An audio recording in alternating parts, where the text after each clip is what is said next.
बार आप रायपुर से दावेदारी पेश कर रहे हैं। नहीं, मैंने कभी ये नहीं कहा कि मैं दावेदारी कर रहा हूँ। और अगर मेरी पार्टी ने मुझे रायपुर विधानसभा के लायक समझा तो मैं अपने आप को धन्य मानूंगा और खरा भी उतर कर दिखाऊंगा। मतलब आप चाहते हैं कि उमेश शर्मा काऊ जी ही विधायक बने रहें, आप उनको पुरजोर साथ देंगे? नहीं, मैंने कब कहा कि वही रहने चाहिए या वो नहीं रहने चाहिए। आप कैपेबल हैं तो वो हटने भी क्यों चाहिए फिर? ठीक कह रहे हैं आप। अगर पार्टी को लगेगा कि वो कैपेबल हैं तो उनको क्यों हटाएगी? मैंने तो ऐसा कुछ कहा ही नहीं है। आपको लग रहा है वो कैपेबल है? ऐसे तो फिर किसी करती है हमारे यहाँ फिर किसी को दावेदारी करनी नहीं चाहिए फिर। देखिए, मैं ये कैसे कह सकता हूँ, ये तो डिसाइड पार्टी करती है। आप रायपुर में यहाँ वहाँ जा रहे कार्यक्रम कर रहे हैं तो उससे कुछ अलग दिशा लग रही है। मैं जा रहा हूँ जहाँ विधायक जी नहीं जा पा रहे होंगे या जहाँ वो भी जाएंगे, 2 बार भी अगर हम चले जाएं तो अच्छी बात है। लोगों को अच्छा लगेगा कि हमारे पास भारतीय जनता पार्टी के लोग आ रहे हैं, हमारे दुख दर्द पूछ रहे हैं, हमारी कोई समस्या होगी उससे वो रूबरू होना चाहते हैं। किसको पार्टी देती है टिकट वो हम में से कोई नहीं बता सकता। ये भारतीय जनता पार्टी है, जिसको लायक समझेगी उसको पार्टी टिकट देगी। नमस्कार दोस्तों, हमारे साथ मौजूद हैं कुलदीप भुटोला जी। कुलदीप भुटोला जी जो उत्तराखंड राज्य स्तरीय खेल परिषद के चेयरमैन हैं, इससे पहले कृषि विभाग में थे। बहुत सारे इनके पास विभाग थे, बहुत एक्सपीरियंस है इनके पास। पर अब ये उतर रहे हैं राजनीति में, रायपुर विधानसभा से ही। पहले तो मेरा सवाल आपसे ये है कि आपको इतनी बड़ी जिम्मेदारी दी गई है खेल परिषद की, पूरे उत्तराखंड राज्य की, फिर भी आप चुनाव में उतर रहे हैं। नहीं, जिम्मेदारी दी गई है खेल विभाग की, ये तो माननीय मुख्यमंत्री जी ने जिम्मेदारी मुझे दी है। और आपने कहा कि कहीं उतरने की बात आपने की, तो मैं वो समझा नहीं हूँ आपकी बात की। क्या आप कहना चाहते हैं मुझे कि कहाँ उतर रहा हूँ मैं? राजनीति में? राजनीति में तो मैं 38 साल से हूँ, भारतीय जनता पार्टी का मैं सिपाही हूँ।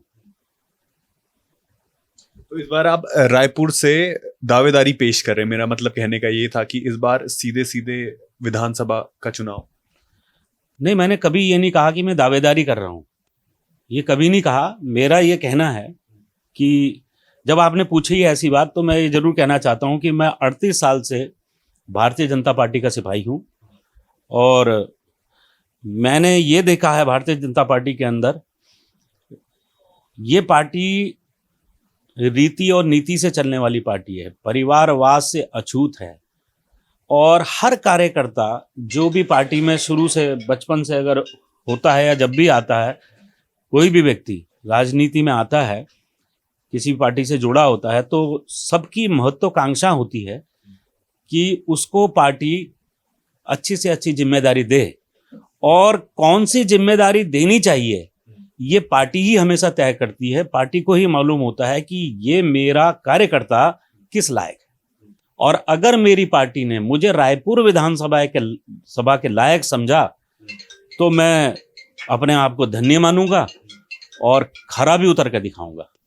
बेशक आपको पार्टी ने जिम्मेदारी दी है, खेल परिषद छोटा विभाग नहीं है। दूसरा, आप जिम्मेदार हैं या फिर ये महत्वाकांक्षा है या फिर जिम्मेदारी उठाने का अभी ये महत्वाकांक्षा है? नहीं, मैंने पूर्व में भी कहा आपसे अभी कि अगर मुझे मेरी पार्टी जो भी जिम्मेदारी देगी, चाहे वो विधानसभा का टिकट देकर मुझे एक चुनाव लड़ने की जिम्मेदारी अगर मेरी पार्टी देती है, तो हमने अपने पसीने से अपने क्षेत्र को, अपने रायपुर विधानसभा को, हम सब कार्यकर्ताओं ने इतना सींचा है कि ये भारतीय जनता पार्टी की ही सीट है।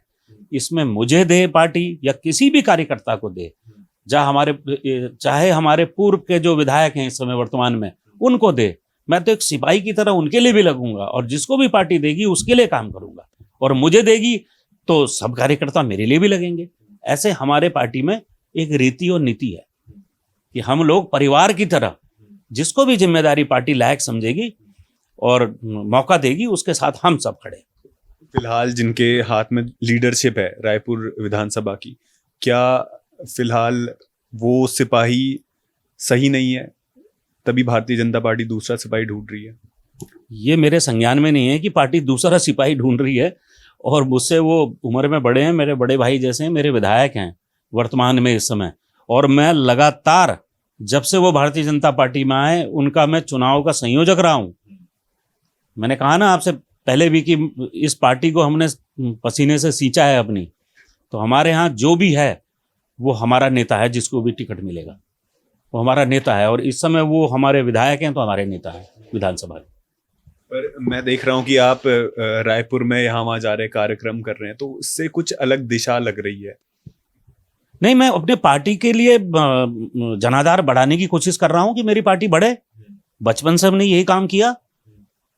मैं जा रहा हूं जहां विधायक जी नहीं जा पा रहे होंगे या जहां वो भी जाएंगे, 2 बार भी अगर हम चले जाएं तो अच्छी बात है, लोगों को अच्छा लगेगा कि हमारे पास भारतीय जनता पार्टी के लोग आ रहे हैं, हमारे दुख दर्द पूछ रहे हैं, हमारी कोई समस्या होगी उससे वो रूबरू होना चाहते हैं और उसका निस्तारण करना चाहते हैं।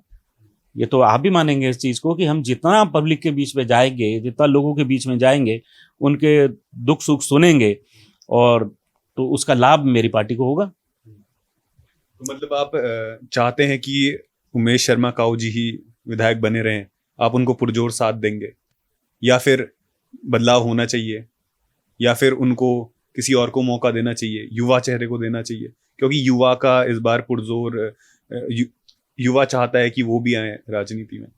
अब बिल्कुल सबकी मनोकामना होती है, मन में होता है कि हम लोग आएँ, और युवाओं की भी होती है क्योंकि हमारे माननीय मुख्यमंत्री जी युवा हैं और देखिए कैसे प्रदेश को चला रहे हैं, है ना। और इस बार भी, अगली बार भी भारतीय जनता पार्टी ही आने वाली है उनके नेतृत्व में, क्योंकि उनके क्षमता काम करने की ऐसी है, इतना काम कर रहे हैं। अब खेल विभाग को ही लो, उन्होंने मन में ये ठान रखा है कि ज़्यादा से ज़्यादा मेडल आए, और उसका उनकी सोच बहुत अच्छी भी है, क्योंकि जितना बच्चे हमारे खिलाड़ी बनेंगे या खेल कूद करेंगे तो वो जो ये नशा बेचने वाले हैं इनसे दूर रहेंगे, तो हमारा समाज जो है वो अच्छा होगा, स्वास्थ्य भी अच्छा रहेगा, और आगे बढ़ेंगे बच्चे, खेलेंगे, पढ़ेंगे, लिखेंगे। तो ऐसी सोच हमारे माननीय मुख्यमंत्री जी की है, वो युवा हैं, और किसको पार्टी देती है टिकट वो हम में से कोई नहीं बता सकता। ये भारतीय जनता पार्टी है,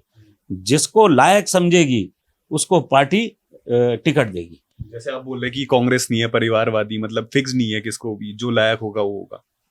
बिल्कुल, भारतीय जनता पार्टी अपने अच्छे कार्यकर्ताओं को देती है, जो जिस लायक जो होगा वो उनको मालूम है कि कौन उनका कार्यकर्ता इस लायक है, और अगर वो समझेंगे हमारे विधायक जी ठीक कर रहे हैं तो उनको ही देगी। हम सब कार्यकर्ता उनके पीछे। संगठन मजबूत है भारतीय जनता पार्टी। बिल्कुल, भारतीय जनता पार्टी है ही संगठन की पार्टी। तो जैसे अभी आपने बोला कि बीजेपी ही आएगी, मतलब वो रायपुर बीजेपी की सीट है, ऐसा क्या कर दिया बीजेपी ने या फिर काऊ जी ने कि अब कोई अपोजिशन नहीं दिख रहा है यहाँ पे?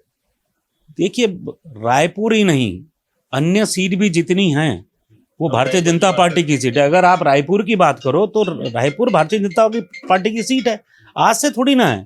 जब ये मसूरी विधानसभा थी राजेंद्र शाह जी के समय से ये सारा इलाका हमारा भारतीय जनता पार्टी का है, शुरू से भारतीय जनता पार्टी का इलाका है।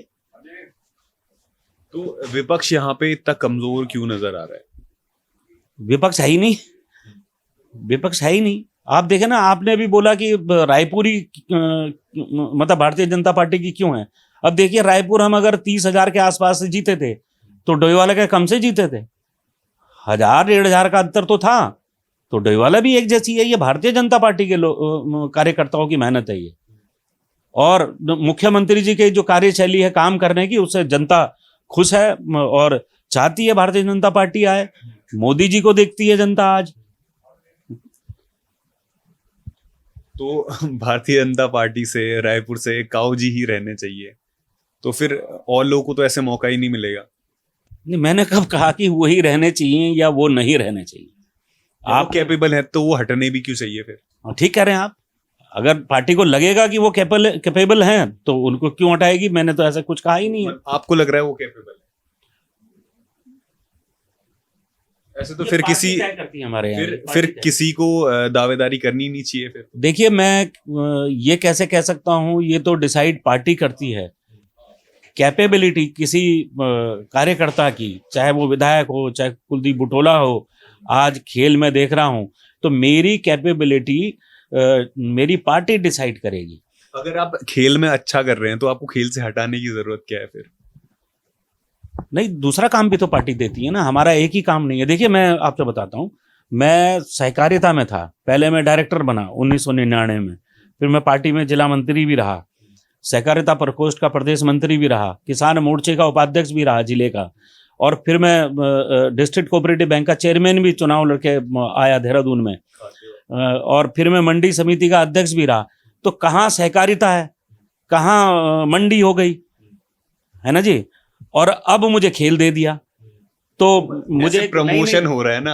अब प्रमोशन भी कह सकते हैं, और पार्टी देखती है कि मेरा कार्यकर्ता हर चीज में परिपक्व करना है पार्टी को, हर जगह उसका कार्यकर्ता कहीं भी चला जाए, किसी फील्ड में जाए, सीखा पढ़ा लिखा होना चाहिए, उस विषय के बारे में जानकारी होनी चाहिए। अगर मैं सहकारिता में ही रहता तो मंडी का ज्ञान कैसे होता, मंडी में रहता तो खेल का ज्ञान कैसे होता। आगे जो भी जिम्मेदारी मेरी पार्टी देगी तो मैं उसे बिल्कुल हुक्म मानकर सर आंखों पर अपनी पार्टी की पलके कभी झुकने ना देने वाला काम करके दिखाऊंगा। धन्यवाद। तो ये थे कुलदीप भुटोला जी रायपुर विधानसभा से।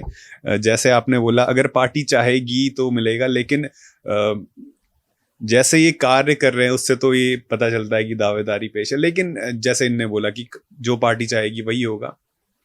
ऐसे लोगों से मिलने के लिए बने रहिए हमारे साथ। धन्यवाद।